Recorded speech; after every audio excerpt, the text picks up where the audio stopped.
নমস্কার বন্ধুরা, আমার আজকের রেসিপি মোচা দিয়ে চিংড়ি মাছের ঘন্ট। মোচাটাকে আমি ভালো করে কেটে ধুয়ে পরিষ্কার করে নিয়েছি। মোচাটাকে কাটার আগে মোচার ফুলের মধ্যে যে শক্ত কাঠির মতো অংশ থাকে আর একটা ছোট প্লাস্টিকের মতো অংশ থাকে, এই দুটো ফেলে মোচাটাকে ভালো করে টুকরো করে কেটে নিয়েছি। এবার নুন আর হলুদ জলে আধ ঘন্টার মতো ডুবিয়ে রেখেছি, তাতে মোচার বাড়তি কষটা বেরিয়ে যাবে। এবার মোচাটাকে আমি জল থেকে ছেঁকে তুলে নিচ্ছি, নিয়ে প্রেসার কুকারে 3টে সিটি দিয়ে নেব। প্রেসার কুকারে 3টে সিটি দিতেই মোচাটা ভালো মতো সিদ্ধ হয়ে গেছে। মোচাটাকে এবার আমি ঠান্ডা করে নিয়েছি আর জলটাও ঝরিয়ে নিয়েছি।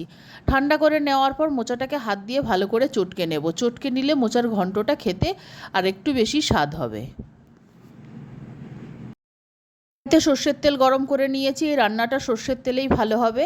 1 চামচ জিরে, একটা তেজপাতা আর একটা শুকনো লঙ্কা ফোড়ন দিলাম।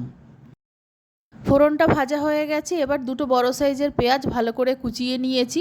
কোচানো পেঁয়াজটা তেলে দিয়ে দিলাম। পেঁয়াজটা লাল করে ভেজে নেব। পেঁয়াজটা ভাজা হতেই টুকরো করে কেটে রাখা দুটো টমেটো দিয়ে দিলাম। 1 চামচ আদা বাটা দিয়ে দিলাম। টমেটোটা একটু নরম হওয়া পর্যন্ত আর আদার কাঁচা গন্ধটা চলে যাওয়া পর্যন্ত একটু ভেজে নিচ্ছি। সময় টুকরো করে কেটে রাখা আলুগুলো দিয়ে দিলাম।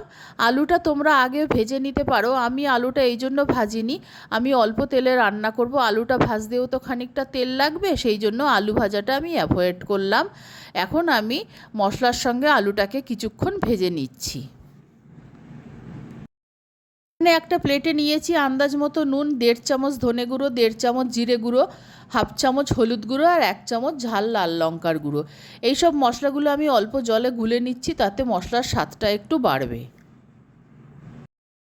আদার কাঁচা গন্ধটা চলে গেছে, টমেটোটাও অনেকটা নরম হয়ে গেছে। এবার প্লেটে গুলে রাখা মশলাটা দিয়ে দিলাম। মশলাটাকে খুব ভালো মতো কষিয়ে নিচ্ছি। যতক্ষণ না মশলার ওপর তেল ভেসে উঠছে, মশলাটাকে ভালো মতো কষিয়ে নেব।